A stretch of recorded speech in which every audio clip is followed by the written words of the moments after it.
기도 외에는 이런 방법이 없어요. 아말렉과 계속 싸워야 돼요. 교회 안에, 가정 안에, 내 안에 있는 아말렉과 싸워야 돼. 출애굽기 17장 9절 모세가 여호수아에게 이르되 우리를 위하여 사람들을 택하여 나가서 아말렉과 싸우라. 내일 내가 하나님의 지팡이를 손에 잡고 산 꼭대기에 서리라.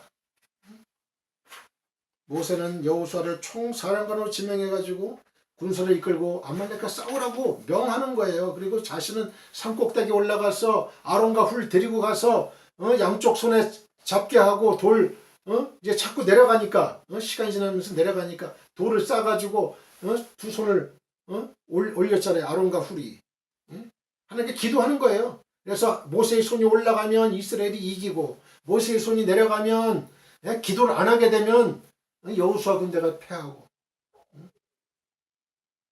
그래서 우리는 이 기도를 해야 돼요. 우리 지역사회에 있는 연약한 교회, 개척교회 교육자들하고 같이 연합해서 지역을 성시화 시켜야 돼요. 성시화. 완전히 성시화 시켜야 돼요. 우리 수지는 용인시 수지를 성시화 시키고, 그리고 수원, 또 분당, 옆에 있는 분당, 강남, 서울, 그 밑에 지역들, 평택, 동탄, 이런 지역들을 점점 넓혀가면서 성시화 시켜야 되는 거예요. 이걸 우리 교회만 할 수는 없어요. 연약한 교회, 큰 교회만의 힘으로만 될 수가 없어요. 광교산 큰 교회라고 다 모든 게 이루어지는 건 아니에요. 연약한 교회, 개척교회. 저도 개척교회에서 무보수로 한 4년 제가 말씀을 전했습니다. 그 개척교회 목사님들의 이 생각은요, 한 영혼이 귀한 거예요. 한 영혼이. 그래서 이제 예배 시작하기 전에 목사님이 그냥 다 앉아가지고 기도를 합니다. 기도를 하면 한 영혼이 오는 거를 그렇게 기다리는 거예요. 저도 그런 습관이 있어가지고 기도하면서 오늘도 하나님의 성전이 채워질까? 그런 강박관념이 생겼어요. 그래서 한 영혼이 그만큼 귀하다는 거죠. 처음부터 대형교회 이렇게 부목사로 있으면 그런 걸 느끼질 못하잖아요. 그죠? 그러나 개척교회, 힘없는 교회, 거기서 있는 목사님들은요, 한 영혼이 귀한 거예요. 한 영혼이. 제가 안산 동산교회 다닐 때는요, 그렇잖아요.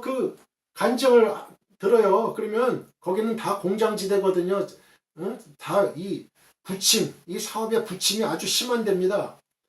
그래서 이 IMF 당하고 이렇게 금융위기 당하고 해가지고 이 사업이 망한 이 사장님들이, 중소기업 사장님들이 독약을 가지고 다녀요. 독약을. 나는 먹고 죽는다 이게. 마지막으로 찾은 게 교회예요. 안산 동산교회. 그래서 목사님 말씀을 듣고 은혜를 받으면 내가 이 사약을 안 먹겠다. 안 먹고. 만약에 내가 목사님 설교를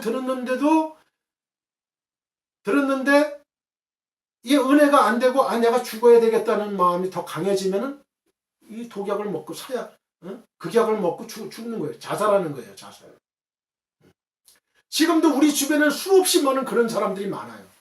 그런 사람들에게 우리의 발로 찾아가서 말을 전하는 거야. 하나님 말씀을 전하는 거예요. 교회로 데리고 와야 돼요. 예배당으로 데리고 와야 돼요. 그게 우리의 책무예요. 그거 안 하면 에스겔서에 나오는 듯이 하나님께서 그 죄값을 내가 네게서 찾겠다. 하나님 말씀하시는 거 아니에요? 참 무서운 말씀이에요. 무서운 말씀. 하나님은 경건한 자를 택하여 하나님 당신의 일꾼으로 삼으십니다. 3절을 보면 여호와께서 자기를 위하여 경건한 자를 택하신 줄 너희가 알지어다 라고 했습니다. 우리는 여기서 하나님이 자기 일꾼을 택하시는 기준이 무엇인지 볼 수 있어요. 바로 경건입니다. 경건. 가. 그렇습니다. 하나님은 경건한 자, 곧 하나님 당신을 진심으로 경외하는 자를 택해서 하나님 당신의 일꾼으로 삼으십니다. 사랑하는 여러분, 인간 사회에서는 사람을 뽑을 때 주로 무엇을 봅니까? 그들의 외적인 조건을 봅니다. 능력을 보고 외모를 봅니다. 출신을 봅니다. 하지만 하나님의 선택 기준은 우리 인간과 다릅니다. 하나님의 선택 기준은 우리 인간과 달리 내적입니다. 이것을 잘 보여주는 신뢰가 바로 다윗의 선택 사건입니다. 사울이 하나님께 불순종했을 때 하나님은 그를 버리시기로 작정하시고 사무엘에게 이새의 아들들에게 가서 기름을 부으라고 말씀하셔요. 곧 이새의 아들 가운데서 이스라엘의 새로운 왕을 세우라고 지시하신 것입니다. 그리하여 이새의 집을 방문한 사무엘은 이새의 아들들로 하여금 다 나오게 했어요. 사무엘은 이새의 맏아들 엘리압을 보고 그가 하나님이 찾으시는 이스라엘의 새로운 왕일 거라고 생각을 했어요. 왜냐하면 엘리압은 이새의 장자고요. 외모와 신장면에서 왕이 되기에 손색이 없을 만큼 아주 출중했기 때문에 그렇습니다. 그러나 하나님은 그는 당신이 택한 자가 아니라고 하시며 나의 보는 것은 사람과 같지 아니하니 사람은 외모를 보거니와 나 여호와는 중심을 보느니라고 하셨습니다. 그리고 택하신 이가 바로 이새의 막내 아들이었던 인간 대접도 받지 못했던 소년 다윗이었어요. 사무엘상 16장 6절에서 13절. 사랑하는 성도 여러분, 인간적인 기준에 의하면 이새의 장자였던 엘리압이 왕이 되는 게 옳습니다. 그에 비해서 다윗은 사람들이 보기에 왕의 제목으로는 생각할 수 없을 정도로 보잘것없었어요. 외모도 그렇고요, 키도 그렇고요, 작았고 얼굴도 못생겼고요, 많이 배우지도 못했고, 오죽했으면 사무엘이 이새의 아들들을 불러 모을 때 다윗은 그 자리에서조차 빠져 있었겠습니까? 그러나 다윗은 어려서부터 하나님을 경외했던 경건한 인물로 하나님의 기준에 꼭 부합하는 사람이었습니다.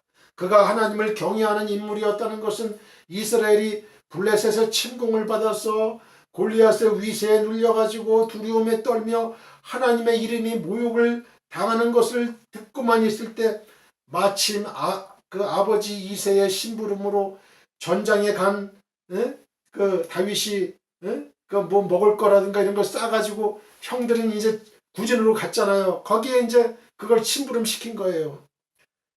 그 다윗이 하나님의 이름이 모욕을 그 전장터에서 하나님의 이름이 모욕 당하는 걸 참지 못하고 막 그냥 골리앗이 막 그냥 하나님을 막 비방하고 모욕하고, 야 너희 하나님이 어딨냐, 진짜 살아계신 하나님이면 나와봐라, 나랑 한번 일절을 겨루자, 뭐 이렇게 그냥 하나님을 막 비방하고 그런 거예요. 그걸 참지 못하고 분연히 일어나서 하나님의 이름을 의지하고 나아가서 골리앗과 맞선 사실로도 확인할 수 있습니다. 하여튼 하나님이 당신의 일꾼을 선택하시는 기준은 외적인 조건이 아니라 내적인 조건, 곧 경건함이에요. 그 사람이 얼마나 영성이 있고 하나님을 잘 경외하고 두려움으로 경외하고 하나님과 얼마나 소통이 잘 되고 그 하나님의 마음에 합한 사람인지 하나님의 사람인지 그걸 본다는 거예요. 사람의 일은 사람이 합니다. 그러므로 외적인 조건이 중요해요. 그러나 하나님의 일은 사람이 아니라 하나님이 하십니다. 사람은 그저 도구에 지나지 않아요. 그러므로 인간의 외적인 조건은 중요하지 않습니다. 외적 조건은 하나님이 필요하다고 생각되면 하나님이 채워주시는 거예요. 하나님이 채워주시는 거예요. 외적인 조건은 아무것도 아니에요. 그거는 하나님의 일꾼에게 중요한 것은 하나님과 코드가 맞아야 되는 거예요. 코드가. 우리가 대통령, 일국의 대통령도 어때요? 자기 참모진을 쓸 때는 코드가 마음이 맞아야 되는 거예요. 마음이 가야 될 방향이 맞아야 되는 거 아니야? 하나님이 가야 될 방향과 그 하나님의 종이 코드가 맞아야죠. 코드가. 하나님이 이 길로 가려고 하는데 사람은 저 길로 가면은 어떻게 되겠어요? 하나님의 종. 안 되는 거죠. 하나님의 뜻을 헤아리고 순종할 줄 알아야 되는 것입니다. 경건이 바로 그러한 조건을 충족시키는 조건입니다. 그래서 하나님은 경건한 자를 택해서 하나님 당신의 일꾼으로 삼으시는 거예요. 그렇습니다. 하나님은 경건한 자를 사랑하시고 참으십니다. 찾으세요. 그러므로 여러분이 하나님의 일꾼이 돼서 하나님께 크게 쓰임받기를 원한다면 경건한 사람이 돼야 돼요. 영성이 있는 사람. 하나님과 기도로 통해야 돼요. 하나님의 말씀에 순종해야 돼요.